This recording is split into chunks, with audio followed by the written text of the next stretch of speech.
Hey everyone, it's Mikki here. You're listening to Wikipedia, and this week on the podcast, I speak to returning guest Brandon DaCruz about why females should consider spending some time building muscle and chasing strong rather than always trying to get smaller.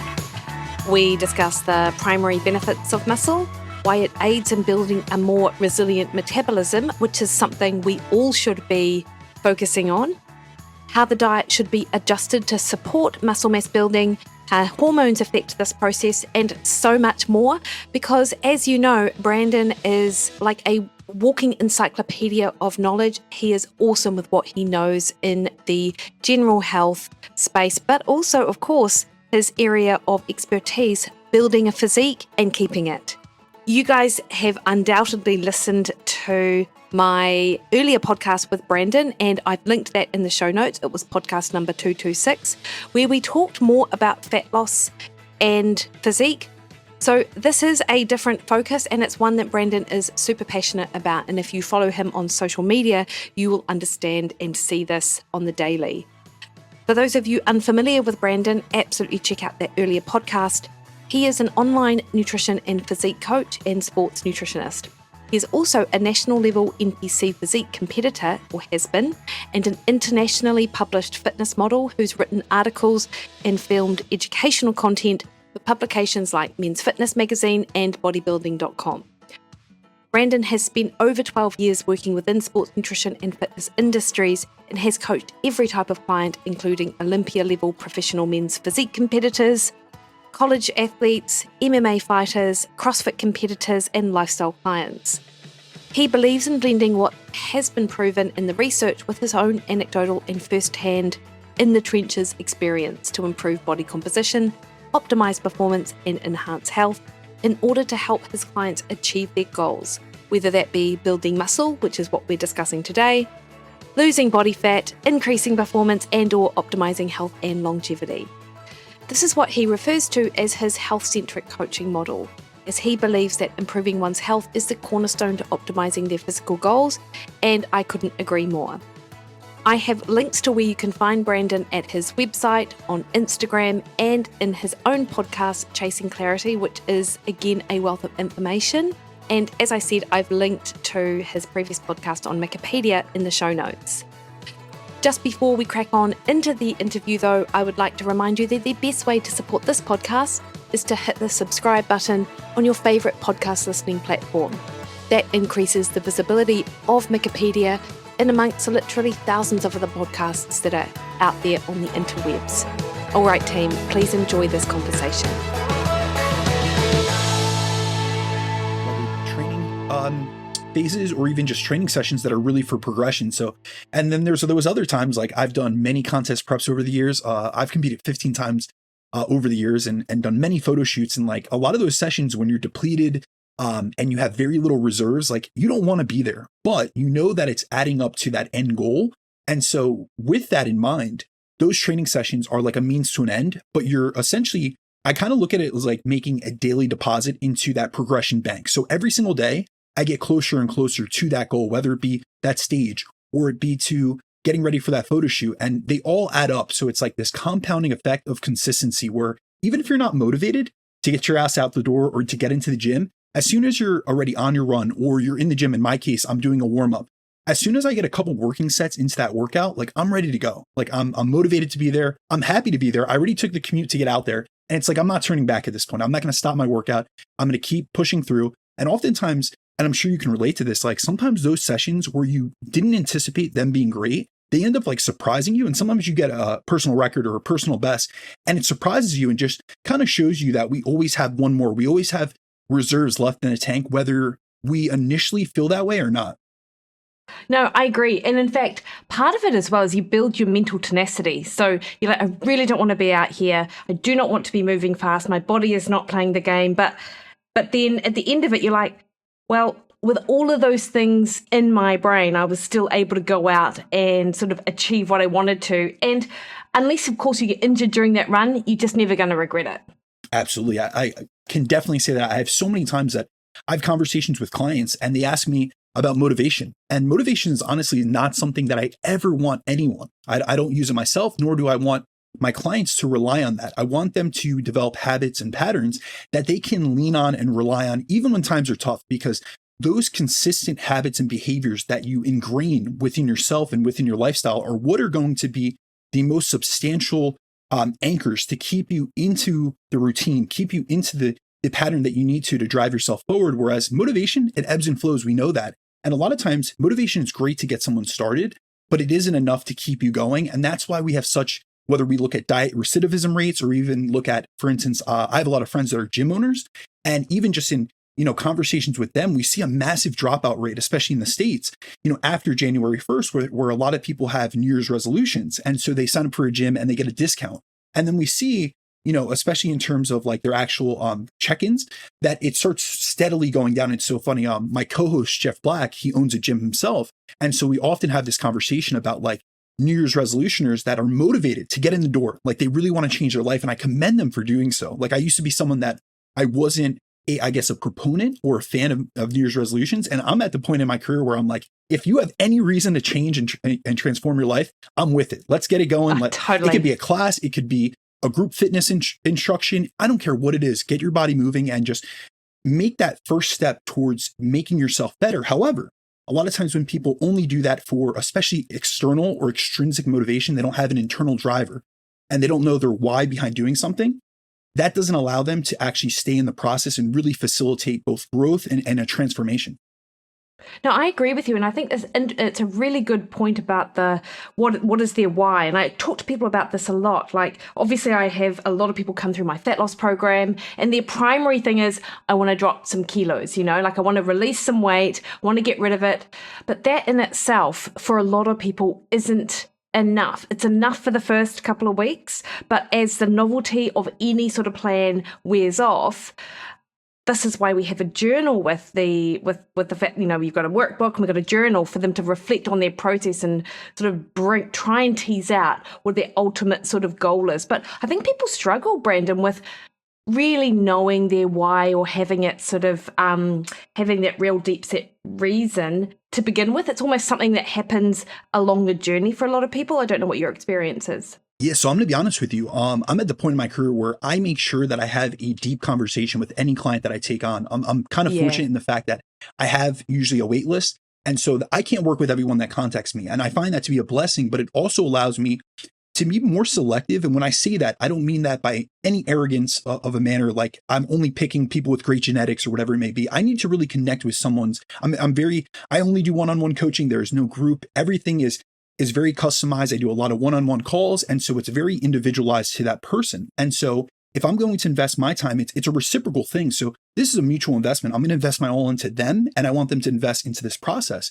And so one requirement, so I have a pretty lengthy intake form, but one requirement is I want to know their whys. I want to know their values. I want to know their goals. And I want these to serve as anchors. I want them to, essentially put that out into the universe and tell me so that I can keep them accountable.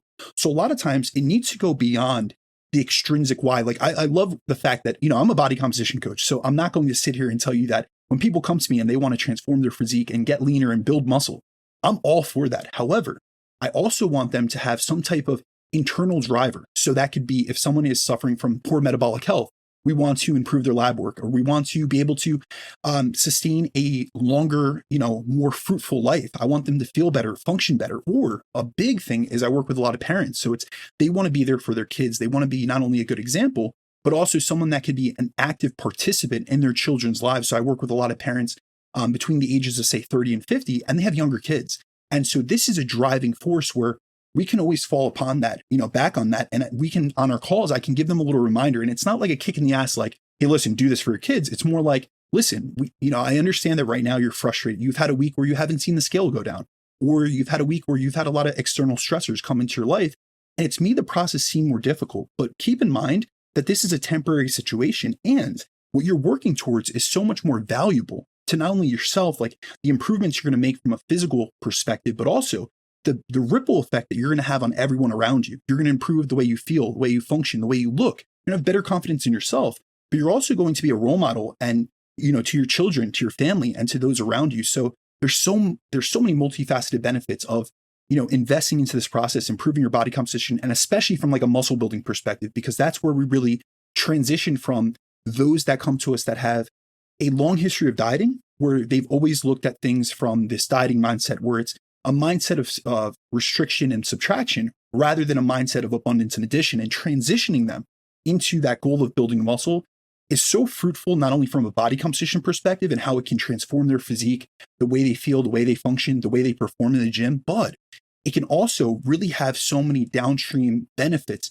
to their health, to, physical and mental health, and then also just how they look at their physique pursuits and their body composition journey going forward. So it's, I find that a lot of times when I focus on the muscle growth aspect of things, especially with women, it's transformative from them, not only from a physique perspective, but also from like a mindset perspective, where they realize they don't have to be caught in this dieting hamster wheel like all the time like they have previously.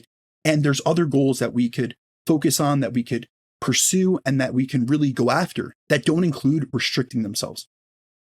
Yeah, and of course, this is what we're talking about today, is about the importance of muscle building for women and sort of stepping away from that restriction mindset. Brandon, I think the thing is with you as well, because you do have a wait list and you are a coach that has the ability to work selectively with people. I feel like many people coming to you will already know that this is sort of part of the journey for them. But if you're working with someone when they're not quite as familiar with you, or that this is actually, an important part of the process, like what kind of buy-in do you get? Like, how are people resisting the idea of the build before the cut? Because of course they're coming to you for body composition improvements, and obviously building muscle is all part of this, but building muscle does require sort of letting go of being a smaller version of themselves, which it's competing in their mind. They know it intellectually, but it's hard to move beyond that sort of emotional, I just want to be smaller.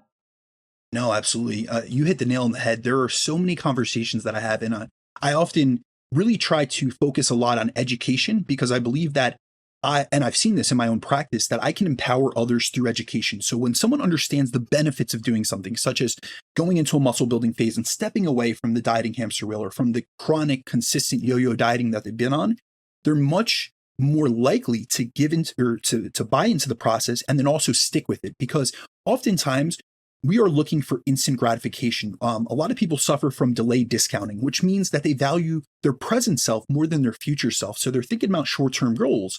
So for instance, right now in the States, we're at the end of May and it's coming up to the summer. So there's so many people that reach out to me for inquiries for fat loss. And fat loss is a great, goal. I'm very supportive of any goal that someone wants to go to. But just because you have the goal of fat loss doesn't mean that you're physiologically or psychologically ready for fat loss. And oftentimes I also, within say my intake, as well as the onboarding conversations that I have with clients, they have specific physiques that they're looking to achieve. And oftentimes, especially with women, I find that a lot of them have a physique in mind, whether that be a picture that they send me or even a previous physique that they've attained, say in their 20s or 30s, and now they're in their late 30s or 40s or 50s. And they don't realize, or they don't truly realize and acknowledge the fact that the physique that they're looking to achieve has more muscle on it than they have currently.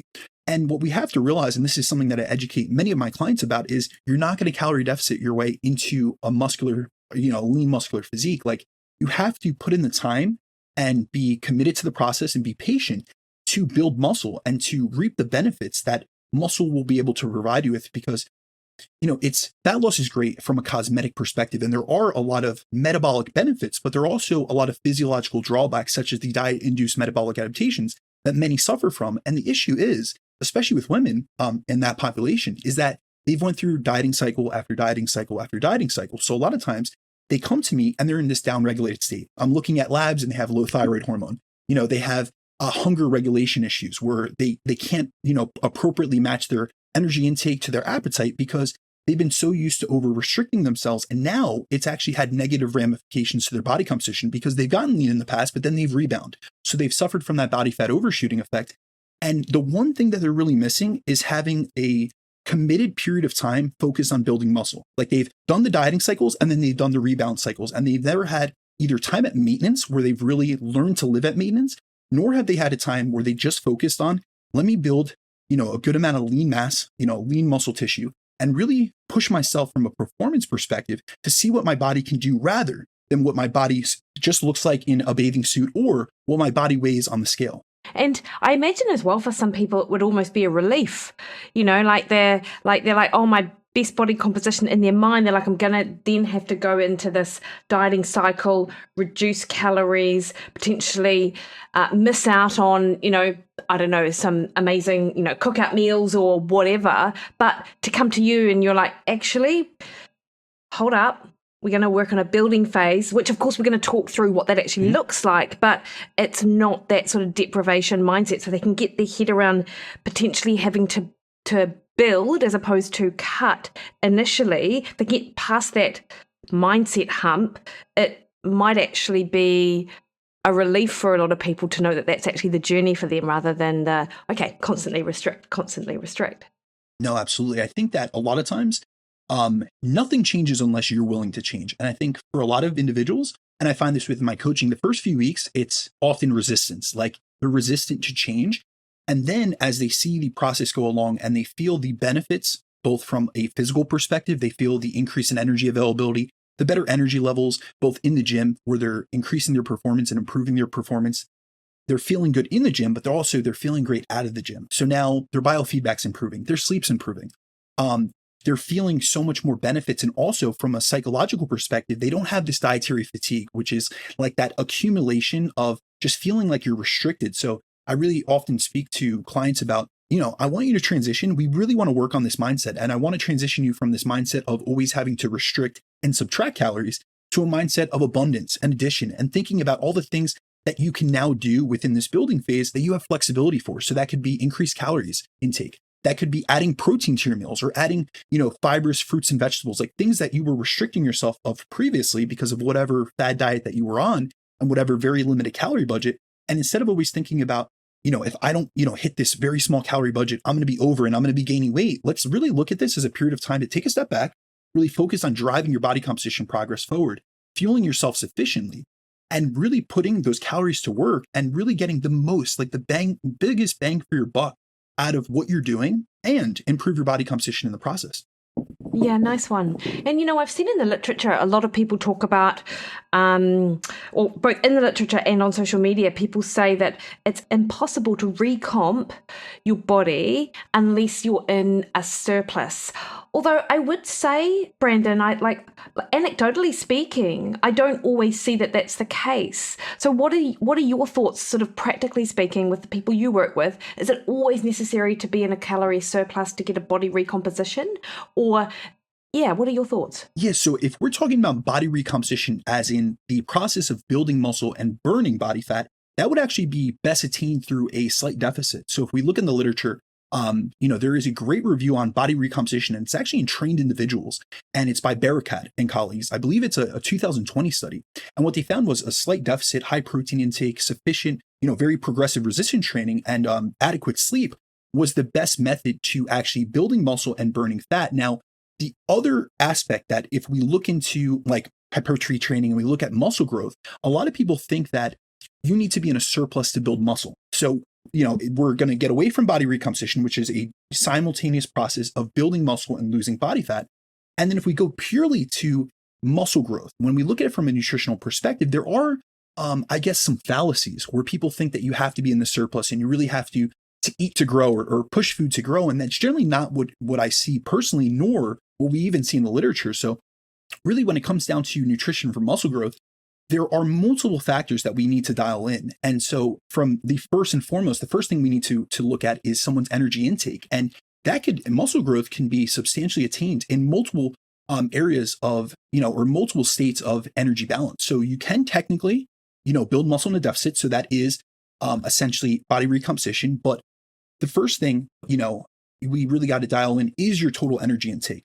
Because we have to realize that despite the fact that you can, technically gain muscle in a deficit, you're not going to diet your way to a more muscular physique. So there are those certain use cases where someone has excessive adiposity. So they have excess body fat where they can, utilize their stored body fat to liberate and burn and utilize to fuel the muscle building process. But if you want to maximize your rate of muscle growth, you want to at least be eating at maintenance calories. And we want to do this for a prolonged period of time. But if you are someone, so if we're talking about maximizing muscle growth and you have a good amount of lean tissue that you're looking to build or that you still can build based on your level of training advancement, you're better off eating a little bit above maintenance and in a slight surplus. And we got to really look at this from an energetic perspective. So, to build something as energy costly as muscle tissue, you either need to have, a lot of endogenous energy in the form of extra body fat on your frame, or you need to be taking enough exogenous energy through your diet. So you need to be sufficiently fueling yourself, meaning essentially, we don't need to look at this as this dichotomous thing, like you need to be in a surplus. But what I really would suggest is that you stay away from being in a deficit and you eat at least at maintenance. So a lot of times with the women that I work with, they're not willing to go into a surplus, especially initially. And so I, reinforce the fact that we can build muscle at maintenance. And if they want to maximize muscle growth, we will titrate that up over time and put them into a very slight surplus. And I think this is really important for women out there to realize, because there's a lot of women that come to me, and I'll give you a specific use case, Mikki, which I think you will be able to relate to in terms of like some of the females that you work with, where I have a lot of women that come to me that want to grow their glutes. And now, first and foremost, from an anatomical perspective, we have to realize that your glutes are a large body part, which have fat on them. So if you think you're going to like stay in a deficit and you're going to get a set of rounder, fuller glutes, you're setting yourself to be disappointed and to spin your wheels. So we need to be fueling for the work required and for the goals that you have. However, at the same time, there are a lot of people that are opposed to building phases and to the goal of muscle growth because they think that they have to eat in this massive surplus and they fear fat gain. And I understand that completely. Like I'm a very compassionate individual, and I try to really put myself, I seek first to understand before, I want to be understood. So essentially, I'm trying to put myself in other people's positions. And even if you were to go in a surplus, the surplus that is utilized or is beneficial for muscle growth isn't as big as most people think. Now, we have to keep in mind that building muscle is an energy expensive process, but the actual amount of calories it takes to build a pound of lean mass is actually a lot less than you realize. So there's a great paper, and I always allude to this. I've done many presentations on this. It's by Slater and colleagues. And Eric Helms is one of the authors on this. And it's an immensely great paper if you guys go into it. And so if you look at it from an energetic perspective, a pound of lean mass only has a net metabolizable energy content of around 825 calories. So this means that if you have your training dialed in, you're eating sufficient protein, and you're even in just a slight surplus, you can maximize muscle gain as compared to doing what most do, which is to undereat and stay in a deficit and limit muscle gain, or they go in the exact opposite direction and they eat in too large of a surplus and gain excess fat in this process. And just to elucidate a little bit further how we can gain muscle even when not eating a ton of calories, there's actually a paper by Dr. Eric Helms that just released at the end of 2023. And I had him on my podcast to discuss this. And it's a great paper because essentially what they looked at were the differences in muscle growth and skin fold thickness, which is essentially a proxy for body fat. And they compared eating at maintenance. So they had three groups. They had a group eating at their maintenance calorie intake. They had a group eating at a 5% surplus, so a very tiny surplus. So think about it. If you are someone that has a 2,000 calorie maintenance calorie intake, that would be a 2,100 calories. So 100 calorie surplus, very small and negligible at that. And then they also had a 15% surplus.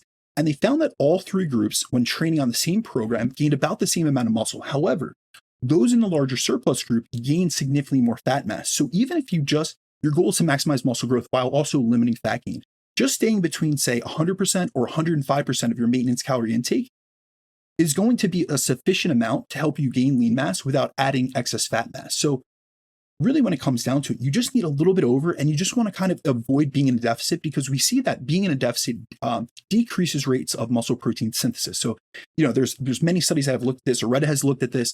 Murphy has looked at this. There's so many researchers that have looked at this in detail, but we really see that when you go into a deficit, generally we see decreases in muscle protein synthesis rates between 19 to 27%. So you're just making it harder. Like, muscle growth is already a difficult process, so don't make it any harder for yourself. So at least eat at maintenance to be able to maximize your muscle protein synthesis rates, which is needed to be able to accrete lean body mass. Because essentially, muscle growth from like a mechanistic process or perspective, it really is just a balance between having your muscle protein synthesis rates exceed that of your muscle protein breakdown rates. And another thing that I really try to get to across to my clients is that muscle gain doesn't mean that we're going to add a ton of weight on the scale. It can be a very slow and gradual process. So generally, what I do with most of my clients is I'll target a 1% rate of body weight gain per month during a building phase, which I've seen to be a really effective rate for fueling training, improving their performance, and building muscle. So say that you are, say, a 150-pound female, that's 1.5 pounds or less gain per month. And say we do a 4-month building phase, which is usually something that I like to target with women. I say, listen, let's at least do this for 4 months. That's 6 pounds, like 6 That's pounds over the nothing. course of 4. Yeah, exactly. It's a very small portion. But what I try to get across to them is I can have you lose 6 pounds of body fat in 6 weeks, like easily. And so just keep in mind that this is an investment into a process of building your body, building a better body. And you're going to really be able to maximize your progression in terms of building lean mass. You're not going to gain a ton of fat mass at that rate, but any additional fat that you did gain during that process is going to be lost in the span of a few weeks as compared to the growth that you had over these months where you ate well, you felt well fueled, you restored your hormones, you experienced all the benefits of sufficiently fueling yourself. And then when you go back into that next dieting phase, you're going to be revitalized, especially from like an energy and a mental perspective. Yeah, no, that's really nice, Brandon. And with regards to eating at maintenance, how many women would you come across that are well below maintenance when you start working with them? Then, you bump them up to what maintenance is. And of course, you can give examples here, but would you get some sort of like a massive increase in weight at the get-go? Like, how does that work for you? How does that look for you and your clients? So keep in mind when someone comes to me, and I do have a lot of I would say experienced and historical dieters that come to me. So they essentially, I work with a lot of women that have a long history of dieting. And one of the reasons that they come to me is I've spoken a lot on metabolic adaptations, relative energy deficiency topics that they're suffering from. So a lot of times when they come to me, I put them through a primer phase, which is something that we had discussed on the last episode we did together. And essentially, one of my coaching mottos is a healthy body is a responsive body. So a lot of times when someone comes to me with poor biofeedback, so they're not recovering sufficiently, they have inadequate sleep, like they're restless, they have high stress levels, and they're not recovering adequately from their training sessions, they're excessively sore, they're not able to progress their training. And then I look from an objective perspective, and they have downregulated sex hormone production. I have a lot of women that have lost their menstrual cycle, so they're suffering from hypothalamic amenorrhea from just underfueling themselves for such a long period of time where they've been in this state of low energy availability and have essentially just downregulated all their hormonal processes, including their menstrual cycle. So really our first focus is to get them into a more sufficient state of energy availability. So that does increase, that is going to come with increases in calories. However, I'm trying to gauge based off of the data that I have on them and also a titration process of increasing calories slowly, trying to get them back to their maintenance. But I also explain to them, so I want to differentiate these things. Yes, we do see weight gain, but I'm not seeing fat gain. And I'll explain the difference between the two. So for instance, when you come to a coach, so if someone comes to me, and I can give you many examples of this, women that have come to me that they're essentially on zero carb diets, they're in a state of very low energy availability, they're excessively underfueling themselves, where everything is essentially down regulated, but they're also at their lightest weight. So yes, they're very light on the scale. However, they're glycogen depleted, they don't feel well, their biofeedback is really poor. So you have to realize that the lightest weight that you see during a fat loss phase is not your true weight. That is a depleted weight where you've been eating less food volume, you have depleted glycogen stores, so now you've lost not only the glycogen stores in your muscle and your liver, but also the water that comes with that. So oftentimes when I'm adjusting their diet and getting them back to maintenance, I'm going to look at the areas in which they're most efficient, not only from a micronutrient perspective, but also a macronutrient perspective. So for instance, I've had a lot of women that have come to me on less than 50 grams of carbohydrates, and they've been on moderate protein and low fat. So I'm looking at what macronutrients do I have to restore to get them into a better state of health. So I'm going to make sure that they have sufficient essential fatty acid intake, make sure that I set their fat intake generally between 0.5 to 1.5 grams per kilogram. And once I've done that, and I make sure that their protein, obviously that's the top priority, it's sufficient. But honestly, in the population I get, generally, when someone comes to me and they've been dieting hard, they're not under eating protein. So that's one thing I don't often have to worry about. So protein sufficient, I get their fat intake back up, but the rest of the calories that I'm bringing them back up to into maintenance is going to be from carbohydrates. So I explain to them right off the bat, you are going to see an increase in weight. That does not mean fat gain. So what I really try to explain to them is when I increase your carbohydrate availability, we're going to see an increase in glycogen storage. And for every gram of glycogen that we restore into muscle, you're going to pull 3 to 4 grams of water with it. So even if I just increase your carbohydrates by 100 grams, that's 100 grams that you're taking on and storing in intramuscular glycogen stores. But that might also include an extra 400 grams of glycogen or of water that is stored with that glycogen. So off the bat, I just increased your scale weight by 500 grams, which is approximately 1.1 pounds. So we have to be very realistic about looking at weight gain objectively and realizing and differentiating it from actual fat gain. Also, by increasing someone's calorie intake and their food availability, we're also going to see an increase in gut residue. So they're going to see an increase in weight. But really what I try to do is I try to first and foremost educate them about that so that they don't see something that they didn't expect. And then they're really nervous. They want to go right back to what they were doing previously, because that is a commonality. When someone sees something that they're averse to, they want to go right back to what they were doing. But if what you've been doing for a substantial period of time has not been serving you, continuing to do it is not going to give you any different results. So if you want better, you need to do better. And so during that process, yes, they'll see some weight gain, but often we actually see an improvement in their body composition from a visual perspective. So I'm really big on taking photos and doing comparison photos. So a lot of times, a lot of these women, they're flat in terms of their muscle belly. So they look kind of stringy, scrawny. They essentially, through these dieting cycles, they become a skinnier, smaller, scrawnier version of themselves. And even through that process of increasing their energy availability and getting them back to maintenance, and then really focusing on muscle growth. Because if you've been underfueling yourself, you're not training sufficiently. You're not pushing yourself. Many of them are not progressively overloading. They don't have enough fuel in the tank. So they're just going through the motions. So then when I transition them into a progressive resistance training program and make sure that so many areas are dialed in, they're not only able to increase, in terms of like every aspect of their total daily energy expenditure, because we're seeing increase in the thermic effect of feeding from eating more food. We're seeing increases in the resting metabolic rate from getting them back out of a deficit and to maintenance. We're seeing increases in their training output. So that's going to increase their exercise activity thermogenesis. And now they don't feel so sluggish. They don't feel like they have no energy to engage in their daily habits or even to go on walks or go out to the park with their kids. So now their NEAT's going up. So oftentimes they're burning more energy as a result of that. So I kind of get them into what we had discussed on the last episode, this high flux state where I increase their food, I have them move more, and I have them eat more. And so now I'm seeing all these body composition benefits. They have fuller, rounder muscle bellies. We're finally seeing like some glute growth, but we're also fueling their training sessions and getting them into a progressive training cycle where then we're able to really benefit and get them to start building muscle, which is not something that they've been doing previously. And how does that differ from reverse dieting, Brandon, that I see? I know that it will, but that sort of like slight increase in calories. Is reverse dieting over and above what their projected maintenance calories are?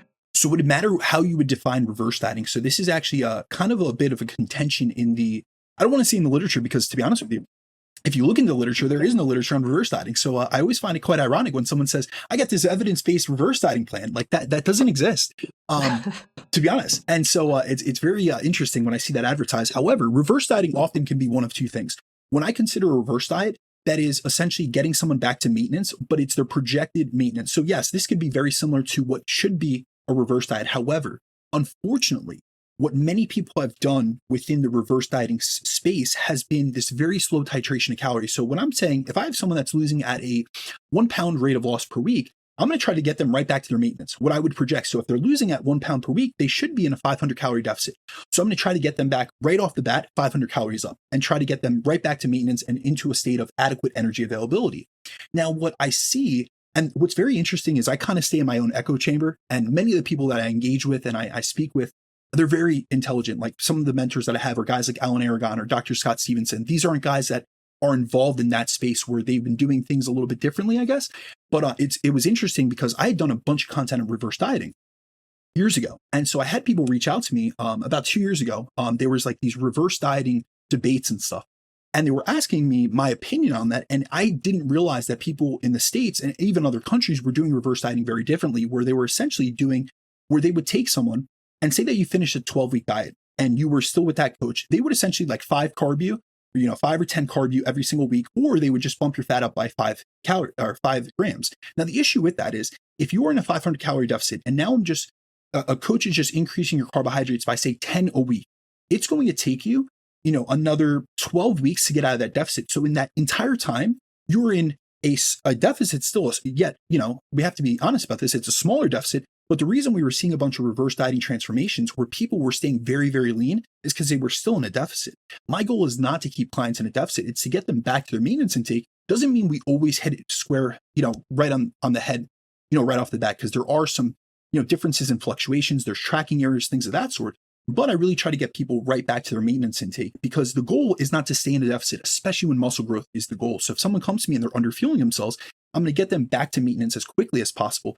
And it's not going to be such a titration where it's every single week. Like reverse diets, often people used to utilize this system where they would essentially do very small bumps every single week for the same length that someone was in a fat loss phase. And I don't find that to be effective, because if someone is suffering the ramifications of metabolic adaptation or something like relative energy deficiency, slowly and steadily just increasing their calories just a little bit is not going to get anything back online. So we're not going to see signaling to the hypothalamus. We're not going to see increases in leptin. We're not going to see restoration of your thyroid hormone, testosterone, estradiol, progesterone. None of these things are going to get back online until you get back to energy balance, essentially. And so if you're doing a 12-week reverse diet where you're still in a deficit for 12 more weeks, essentially you took a 12-week diet and made it 24 weeks, because for 24 weeks you were in a deficit.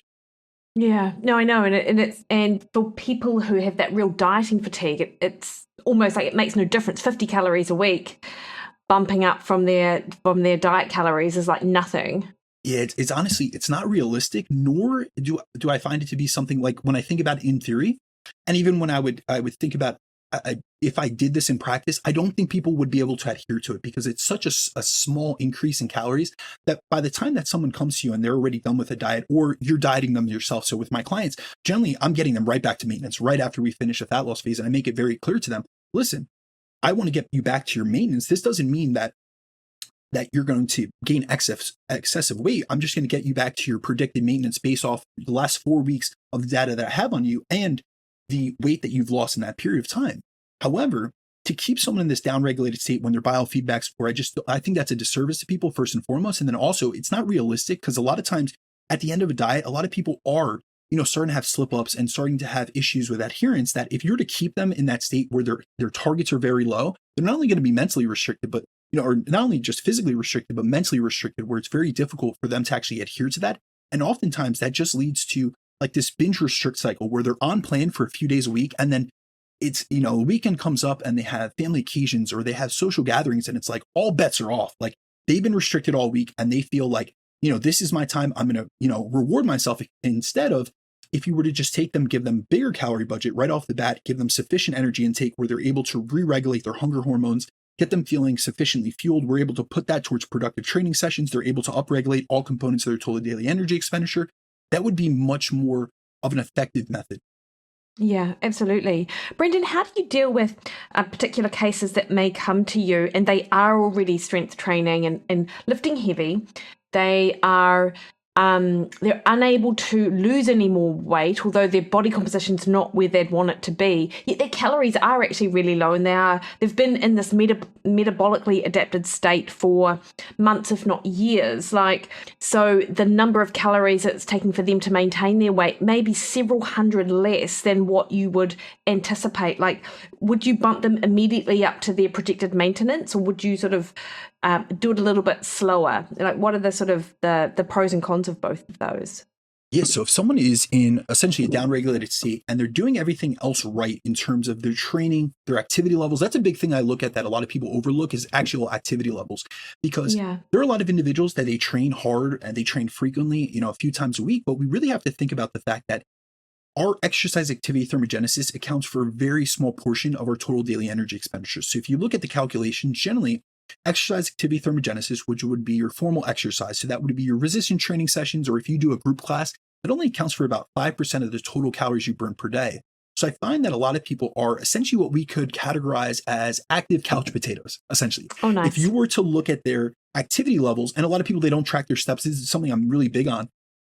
The reason why they have low energy expenditure levels and they feel like they always have to restrict themselves and stay on a low energy intake is because they're active in terms of their training sessions. However, the rest of the day, they aren't that active. So for instance, if you are someone, most people that come to me are training, and most of the clients that I work with train between 3 to 5 times a week. So they generally train about an hour per day. So that is 3 to 5 hours per week. However, say on their training day, they train for 1 hour that day, they sleep for 8 hours. They're still, that's taking up essentially 9 hours out of their day. There's another 15 hours that they could be active. They could be burning, calories and being, very active. And we see from the NEAT literature that someone of the same body composition, so if we take 2 individuals of the same body composition, meaning the same weight, the same lean body mass, and the same fat mass, they could have a discrepancy in terms of the calories that they burn through non-exercise activity thermogenesis of up to 2,000 calories per day.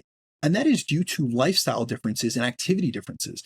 And so if someone is, very sedentary in terms of working an office job, and they train and they do all these things, they may not be getting the full benefits of, their active lifestyle, because really in actuality, they're sedentary. And so that's really where I would look to increase energy flux. So I would essentially start increasing calories and I would start increasing steps, and we would do it in a titrated fashion. But if someone was, and now this is where we really would have to get analytical. I got to go over all their data. I have to see, yes, this person's calories are low, but if they're not actually losing any weight, they're not in a deficit. So this could just be an, indication that either this person has low total daily energy expenditure, or they could, and this is very, no one wants to hear this, but this is the reality being a coach and dealing with people and working with individuals, is that many of us, including, and I work with many nutrition professionals, they're inaccurate in their tracking. And I know no one wants to hear that. And I'm not saying that you're a bad person because you mistrack or misestimate your calories. I'm saying that realistically, none of us are perfect.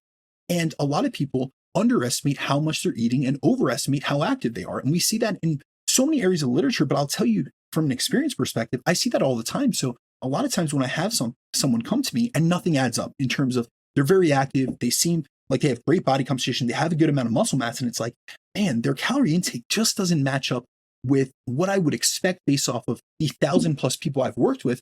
Let's do a nutritional audit. Let's really look at what you're eating. I want you to take photos of all your meals. I want you to track everything. And I want you to track every single calorie. I mean, this isn't just the meals that you sit down to eat. I want to know if you're taking chicken nuggets off your kid's meal. I want to know if you're, using coffee creamer. Like, there's been so many instances where I found, I'll give you a perfect example. I had a client that's actually from Australia, and I could not figure out, and I worked with this individual for a long period of time. There was a fat loss phase that we went through, and it was the first fat loss phase we had been through.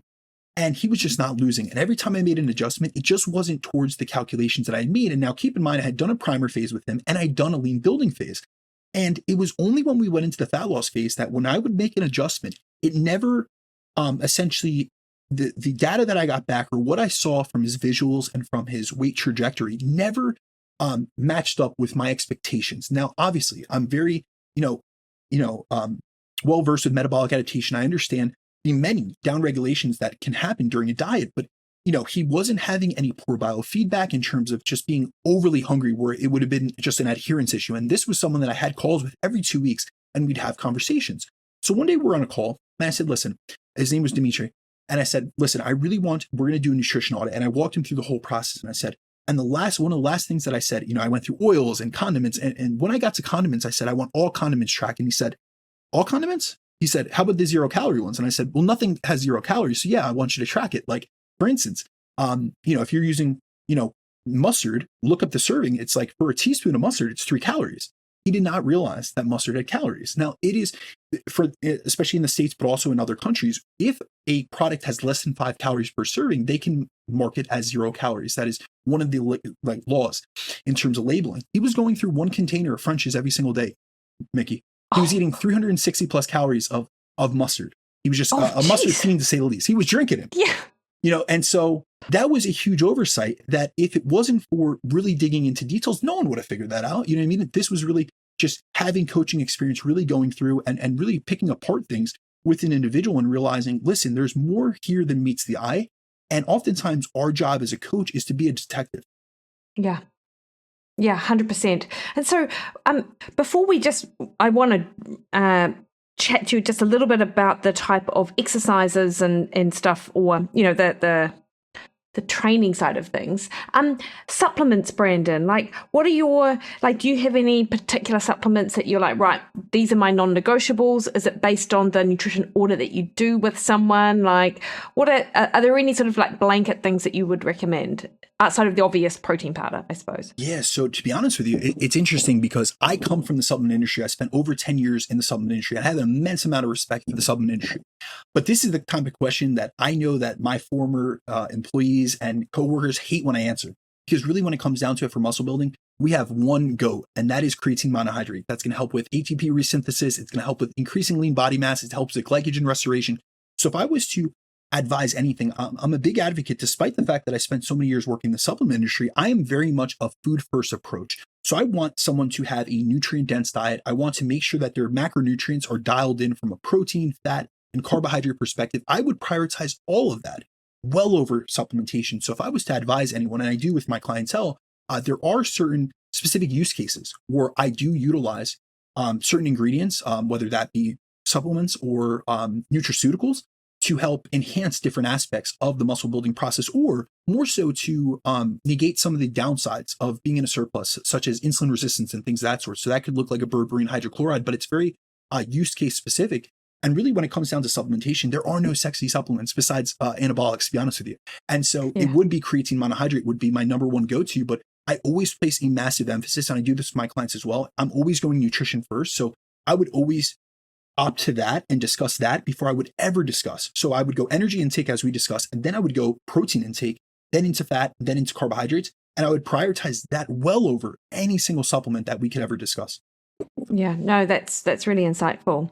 And Brandon, do you have any notable sort of different techniques if you're working with a woman who is reproductive years, perimenopause, menopause, like any differences in your approach to different life stages? Yes, so I think one thing I really have to do when I'm working, and I do work with a lot of women that are in perimenopause, in that transition, or in menopause. I think a big thing is leading with compassion first and foremost. I think a lot of people take these two different dichotomous approaches. We have two camps, essentially, like, listen, menopause is a handicap, or like just suck it up and work through it. And I don't really align with either of those.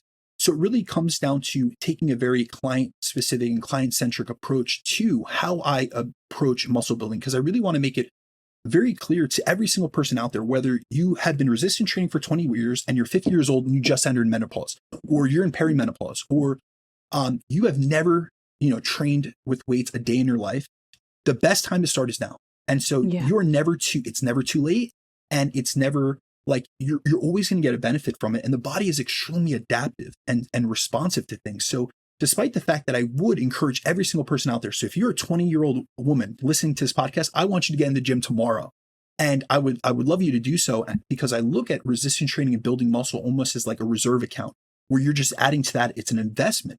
However, really, when it comes down to it, being in perimenopause or menopause will make the process harder. However, and maybe we should discuss why that is. So, when we look at body composition during perimenopause and menopause, there's certain things that we're seeing. So we're seeing hormonal shifts, especially during perimenopause into menopause. So we're seeing decreases in estradiol and progesterone. We're seeing sleep disturbances, especially from things like hot flashes and night sweats and things of that sort. We're seeing an increase in insulin resistance. And we also see and I want to make this very clear, because oftentimes this could be taken to a different degree. We do see shifts in fat storage patterns. So women become, essentially when women are premenopausal or pre-perimenopausal, we essentially see that they have a gynoid fat pattern. So they store more in their hips and thighs and more in subcutaneous fat. And despite that being like the jiggly fat that no women want, it really is the more metabolically healthy fat as compared to men who store fat in an android fat pattern, meaning around their core, around their organs, essentially. And that is because it's visceral, it is more metabolically unhealthy.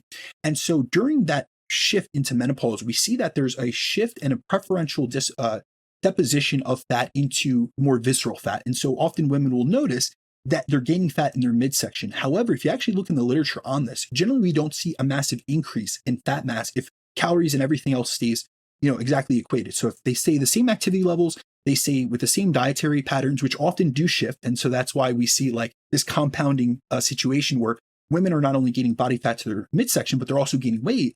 But if you are to keep everything constant and you just go into menopause, you will see differences in your fat storage patterns. But often that does not mean you've gained fat in total. It's just where your body is storing it is preferentially in your core rather than in your hips and thighs. However, with that, there are many things. There's been many women I've worked with where I haven't seen that, because I've worked with them either before they went into perimenopause or throughout their entire perimenopause phase. And so I have their protein intake dialed in. I have their resistance training dialed in. There's so many things that we have worked on to build a foundation that when they go into that stage where they completely, lost their cycle and they've went through that 1 year where they have no menstrual cycle and they go into menopause, we're not seeing those degradations essentially, or those changes. But I really think the first thing we have to focus on is that it's important to not see whether it be perimenopause or menopause as a handicap or a reason not to try.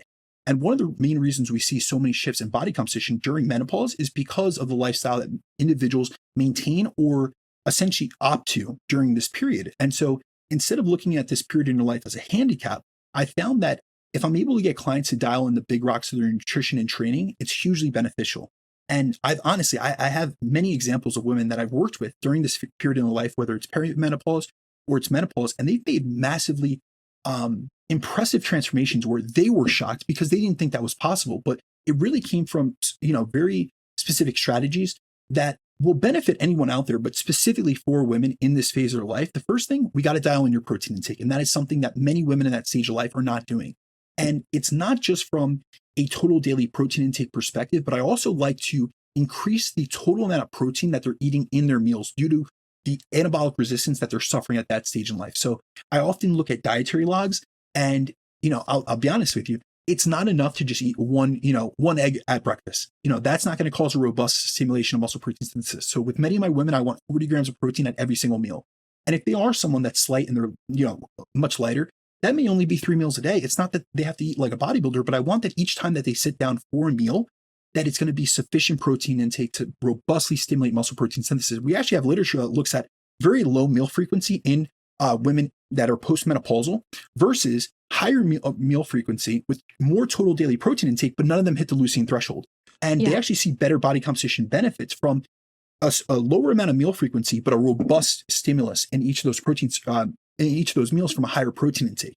The next thing is I'm making sure that they're resistance training in a progressive manner, which not only allows them to build muscle and improve their body composition, but also improve and maintain bone mineral density, which is huge during this period because as especially estradiol comes down, we see that bone mineral density decreases and there's an increased risk for osteoporosis and osteopenia. Another thing that I'm very big on, because we have to think about the lifestyle factors that are getting, taken into consideration during this phase in their life. Oftentimes, women, when they're going through this, it's late 40s, early 50s, they're in the busiest stage of their career. I know a lot of they're at the highest level of their executive career in corporate America or whatever it may be, and they have a ton of stress. So what does that lead to? That leads to a lot of compensatory eating behaviors, emotional eating, looking at food as a coping mechanism or self-medication. And so it's leading to unfavorable patterns in their actual dietary habits, but then also it's excessive alcohol intake. So these are all compounding errors. And a lot of times they're only blaming it on the hormones and the phase that they're in life and not looking objectively at the lifestyle factors, the nutritional factors, and the substance abuse that they're essentially utilizing. So I really try to focus on that food first approach. I'm trying to switch them to a whole foods, based nutrient dense diet. I'm making sure that they're sufficiently, not only from a calorie perspective, but also from a micronutrient perspective, that we have all their bases covered so that the hormones that they still can produce, they're going to be in good status. So like your thyroid hormone, making sure they have adequate selenium, iodine, tyrosine, things like that. Another thing that I'm big on is actually getting comprehensive lab work drawn, because I want to essentially get a look under the hood, essentially, because we don't know, it's just the same thing with tracking. Like you can't manipulate and improve what you don't measure. So I'm a big advocate, especially of women in this time period, is to be very objective and to analyze things and to get lab work drawn and really look after your health status. So I want to be able to check their metabolic health and check changes in their markers, especially if stuff like insulin sensitivity. So I'm looking at HbA1c over time. I'm looking at fasting insulin. I want to check their blood lipid profile, because that's actually one of the things that when I have a woman that comes to me that has already went through menopause or is just going through that transition, often what I notice is a skewing of blood lipid profiles. And often that is due to declines in estradiol.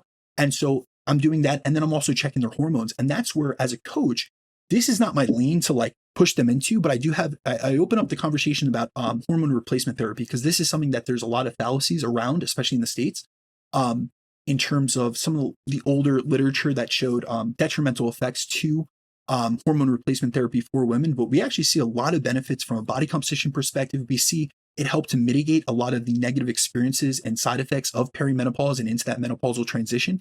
And so that's where we can look at an adjunctive therapy like hormone replacement therapy, whether that be transdermal estradiol, or that be micronized progesterone, or that be even testosterone replacement, as a way to mitigate and reverse some of the negative effects of these downregulations in hormones. And so this is really where we have to take a multifaceted approach. It's dialing in their training. It's making sure that they're sufficiently active. So making sure they get their steps in. I'm big on post-meal walks. I have a lot of the women that I work with in this age group that I just have them do a habit stacking technique. where I place a 10 to 15 minute walk after every single one of their meals. And that has been shown to decrease insulin values, decrease post-meal or postprandial glycemia or glucose levels. It's increased insulin sensitivity. We see some research that shows that 10 to 15 minute walks is as effective as what's utilized as the number one type 2 diabetic medication in the States, which is metformin or glucophage. So there's so many multifactorial benefits. And also just from like an energetic perspective, I often notice that when women come to me in this stage in life, like they have low energy, they have that 230 feeling, and it's like they're just kind of in a slump. And if I could just get them moving, get them resistance training, get them feeling good about themselves, feeling well, functioning well, and then also look at some of the more intricate nuanced things. So this is where we're looking at, obviously dialing in their diet from many different aspects, replacing nutrients that they're missing, and then looking at the hormone aspect. That's really where this multifaceted approach really helps to get them into a better state of health, better state of body composition, but then that also has a lot of downstream benefits on their mentality.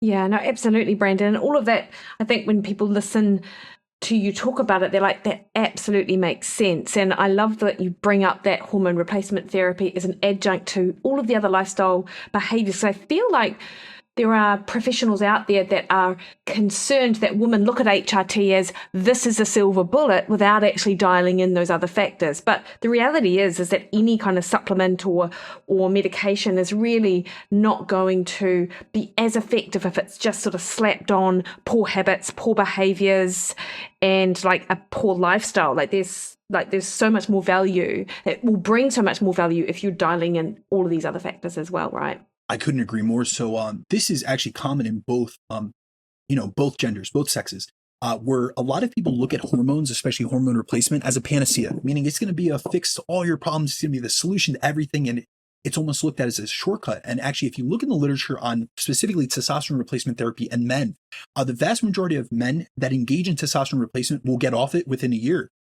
And now when we look at systematic reviews on that, there is postulations. There are, suggestions as to why that can be. But when I really think about the vast amount of individuals that I worked with that have come to me and that have previously been on testosterone replacement and then got off it and then felt really terrible in either case, and then come to me and we've worked together, oftentimes I've consulted with them and I just wanted to know, because it's on their medical history that I take within my intake, hey, you were on testosterone replacement. Why'd you get off it? And oftentimes it's because they did not see the purported benefits. So they saw all these commercials and they saw that they were going to have better libido and vitality and better body composition. But here's the thing. When we had this conversation, they tell me they didn't experience that. They felt better for the first 8 to 12 weeks. And then after that, they just didn't notice any more of a benefit. They didn't see better body composition. They didn't see fat loss. They didn't see muscle gain. They didn't see better energy. None of these things that they were expecting. And then I also peel back the layers of the onion. I asked them about their diet, about their lifestyle, about their training. None of those things were dialed in. So they had expected, based on the advertisements and the things they had seen, that this was going to be the solution that was going to undo all the negative lifestyle factors that they had going on. So oftentimes with those same clients, I'll take them through a primer phase or an initial phase, and we'll work just on the fundamental habits. So their nutrition, dialing in their diet, their dietary habits, their eating behaviors, their training, making sure that they're engaging in progressive resistance training. Really making sure that their habits in terms of their activity levels, their sleep habits, their stress management abilities are all at a better level. They're operating, they're running on all cylinders essentially. And then I will get lab work on them. And if they're still in a clinically low testosterone level, this just happened with a client of mine out of California, Dennis. And we did everything possible to get him into a better state of health. And now his insulin sensitivity markers have improved. His blood lipids are substantially improved. He stopped smoking after 30 years smoking. He's made such substantial, beneficial changes and shifts in his habits, his behaviors, and lifestyle within the last 12 weeks. However, he's still clinically low in terms of his testosterone values and his free testosterone values. So that's where I referred him out to a physician, and he's getting on hormone replacement. But here's the thing. I made a big reminder to him that this time we have to do things differently. It's not that you're relying on testosterone to reverse all of the bad lifestyle habits that you have. We're going to add this into the equation. It's like a cherry on top. And the same thing can be said about hormone replacement therapy or menopausal, hormone therapy with women. We need to build that foundation and focus on the big rocks. We need to make sure that you're getting adequate protein, that you're getting skeletal muscle loading so that you have those, bone mineral density maintenance benefits, that you're watching your calorie intake, that you're engaging in regular resistance training, that you're staying lean so that you don't have inflammatory markers increase and you're not seeing hormonal shifts just due to having excess adiposity. You got to make sure that your sleep's in a good place, that you're managing your stress adequately. And then will look towards hormones, and it will just make the equation better. It'll make your response to everything that you're doing. You'll get a little bit more bang for your buck. But if you lead with hormones and you rely off those, and you overlook all of the fundamental lifestyle habits that you and I would work on with a client as a coach, that is really missing the forest for the trees and essentially stepping over dollar bills to pick up dimes. It's, the hormones are the sexy aspect. They're like the dimes, they're shiny. However, they're really not what's going to lead to long-term progression and really transforming your lifestyle, because anyone can slap a hormone into you. But if you don't have all the fundamental habits, behaviors, and the lifestyle to facilitate progress over time, you're never going to get to where you want to be. 100%, Brandon. And I could talk to you for hours on this. And I feel like we've really just scratched the surface, but I think that you've really given people a really good grounding in the importance of focusing on building muscle, what that potentially looks like, and how instead of the always chasing the deficit, always chasing the surplus. So what it actually means to build a better physique. Like, I really feel like you've given us a really good grounding there. You mentioned that you've like got a wait list, but I imagine that people can still apply to work with you and become part of your little ecosystem. So can you remind people of how they find you and your contact details? And of course, remind them of your podcast too, which is amazing. Well, Mikki, thank you so much. And yes, I'm always open to taking people on. I am selective with who I work with, but that's the blessing of it, because when I do take someone on, I'm all in on that person. So it's a mutually beneficial relationship, because it's super fulfilling for me. And so you guys can reach out to me on my email. Is the best place to reach me, which is bdacruzfitness@gmail.com. You can also find me for daily content on Instagram, which is @BrandonDaCruz_. And then I do a weekly podcast. It's a deep dive on any topic you really can think of, especially in the realms of nutrition, building muscle, and metabolic health. And it's called the Chasing Clarity Health and Fitness Podcast. And that can be found on iTunes, Spotify, or even on YouTube. Amazing, Brandon. Thank you so much for your time. I really appreciate it. Thank you again, Mikki.